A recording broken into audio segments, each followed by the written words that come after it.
मान्य करो किंवा न करो, आम्ही ती ओळख जपून ठेवणार, टिकवून ठेवणार.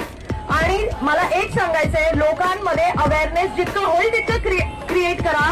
सगळ्या कुत्र्यांना रेबीज नसतं, सगळे कुत्रे चावत नाही आणि सगळे कुत्रे घाणेरडे नसतात. ज्यांना ते घाणेरडे वाटतात त्यांनी स्वतःकडे पाहावे.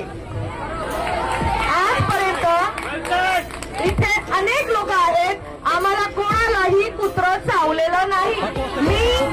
मी लहानपणापासून माझ्या घरामध्ये कोणीही डॉग लवर, कोणी अॅनिमल लवर नव्हते, सगळे घाबरायचे.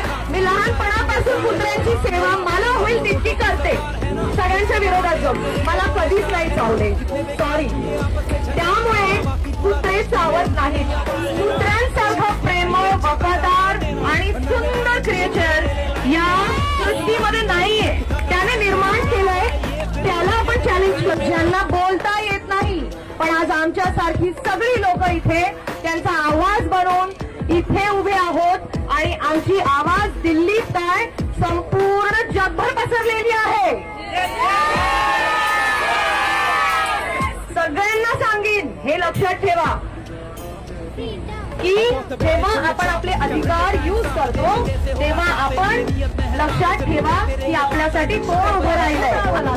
तरी आम्ही उतरणार, गाडी खाली झोपावं लागलं तरी आम्ही झोपणार, पण आमच्या या पोरांना, चार पायाच्या पोरांना पण करू देणार नाही